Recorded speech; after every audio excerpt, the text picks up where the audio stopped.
The Holy Gospel according to Luke. Glory to you, O Lord. Jesus said, "But I say to you who are listening, love your enemies. Do good to those who hate you. Bless those who curse you. Pray for those who mistreat you. If anyone strikes you on the cheek, offer the other also. And from anyone who takes away your coat, do not withhold even your shirt. Give to everyone who asks of you. And if anyone takes away what is yours, do not ask for it back again. Do to others as you would have them do to you. If you love those who love you, what credit is that to you? For even sinners love those who love them. If you do good to those who do good to you, what credit is that to you? For even sinners do the same. If you lend to those from whom you expect to receive payment, what credit is that to you? Even sinners lend to sinners to receive as much again. Instead, love your enemies, do good, and lend, expecting nothing in return, for your reward will be great, and you will be children of the Most High. For he himself is kind to the ungrateful and the wicked. Be merciful, just as your Father is merciful. Do not judge, and you will not be judged. Do not condemn, and you will not be condemned. Forgive, and you will be forgiven. Give, and it will be given back to you. A good measure, pressed down, shaken together, running over, will be put into your lap. For the measure you give will be the measure you get back." The Gospel of the Lord. Praise to you, O Christ.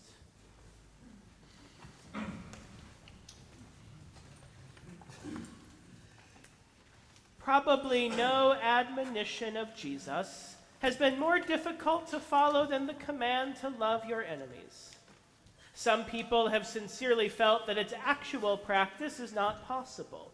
It is easy, they say, to love those who love you, but how can one love those who openly and insidiously seek to defeat you? Others contend that Jesus' exhortation to love one's enemies is testimony to the fact that the Christian ethic is designed for the weak and cowardly and not for the strong and courageous. Jesus, they say, was an impractical idealist. If anyone had cause to succumb to bitter hatred for their enemies, it would be Martin Luther King Jr., who wrote these opening words of his sermon, appropriately titled "Loving Your Enemies," while he was in jail in Georgia, and who endured constant threats, violence, and vitriol throughout his life and ministry. And yet, in an eloquent and challenging sermon, King doubles down. In spite of these insistent questions and persistent objections, this command of Jesus challenges us with new urgency, he says. Upheaval after upheaval has reminded us that humanity is traveling along a road called hate, in a journey that will bring us to destruction and damnation. Far from being the pious injunction of a utopian dreamer, the command to love one's enemy is an absolute necessity for our survival. Love, even for enemies, is the key to the solution of the problems of our world. Jesus is not an impractical idealist. He is the practical realist. So when Jesus said, "Love your enemy," he was not unmindful of its stringent qualities, yet he meant every word of it. Our responsibility as Christians is to discover the meaning of this command and seek passionately to live it out in our daily lives. If anyone had cause to succumb to bitter hatred for their enemies, it's Joseph, whose story we hear only in parts at its climactic and emotionally charged conclusion in today's first reading. Joseph, who at only 17 years of age becomes the victim of sibling rivalry run amok, when his brothers, consumed by jealousy and rage, throw their brother Joseph, his father's favorites, into a pit, leaving him for dead. Joseph, who instead of actually being left for dead, is sold into slavery for 20 pieces of silver, and whose death is intricately faked by his brothers, who proceed to take his robe, tear it, slaughter a goat, and dip his robe in the goat's blood to show to their grieving father. Joseph, who initially finds favor in Egypt in the house of Potiphar, an Egyptian official, but who ends up being tricked by Potiphar's wife, framed for assault, and thrown into prison.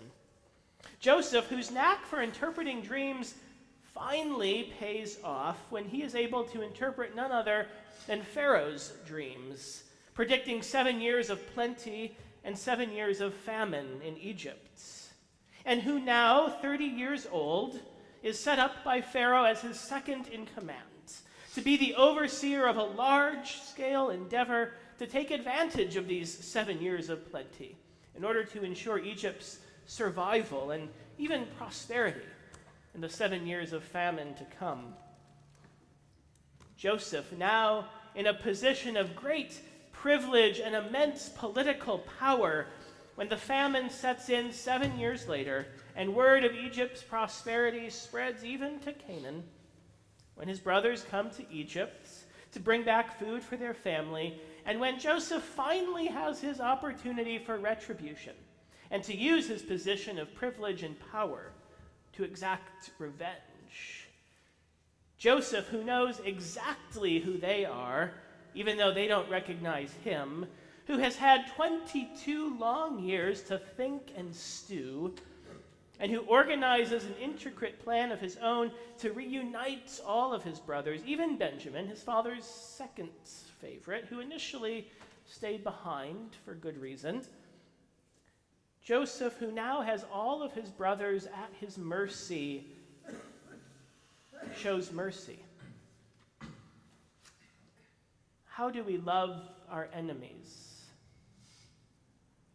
Again from King. First, we must develop and maintain the capacity to forgive. A forgiveness, to be clear, which can only come from the injured party. A forgiveness which doesn't erase the harm or the injustice done from memory, but insists that the thing done no longer remains a barrier to relationship.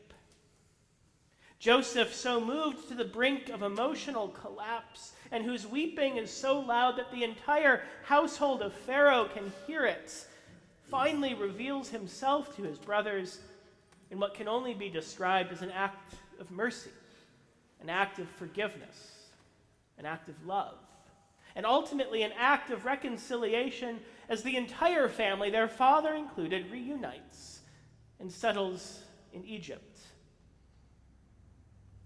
Well, that's a nice Bible story, isn't it? That's all well and good for Joseph and his brothers, but we live in the not-so-nice here and now.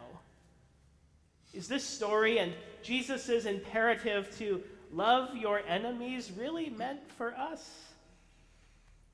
How are we supposed to love our enemies under an administration that seeks to tear families of immigrants apart and that threatens to erase the existence of our transgender siblings? How are we supposed to love our enemies in a political climate that fosters mistrust of those who are different and hatred of the other? I admit that right now, this loving our enemies thing is hard. But maybe therein lies the key. Loving our enemies. We should be happy, King writes, that Jesus did not say, like your enemies. It is almost impossible to like some people. Like is a sentimental and affectionate word.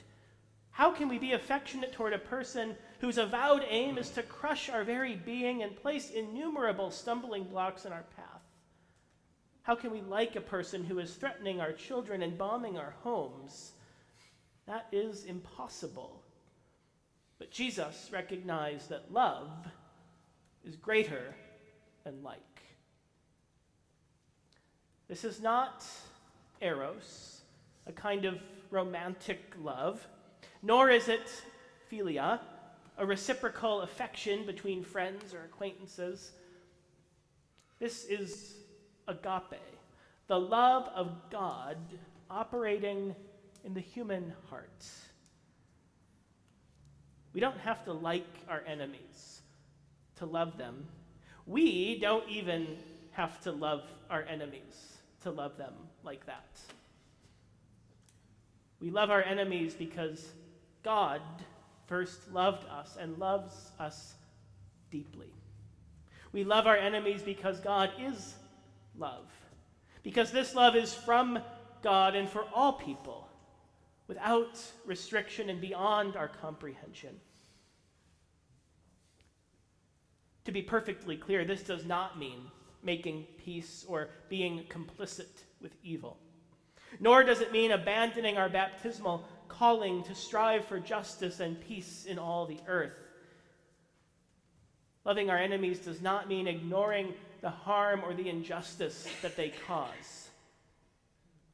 Loving our enemies means not letting those things have the final word. Returning hate for hate multiplies hate, King contends. Hate cannot drive out hate. Only love can do that. Time is cluttered with the wreckage of communities that surrendered to hate and violence.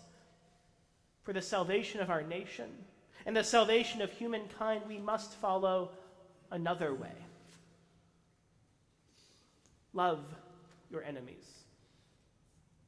It is admittedly one of Jesus' most difficult teachings, one which he himself surely struggled with, as his own message took him to the ridicule of the cross, which puts us with Joseph and Martin Luther King Jr.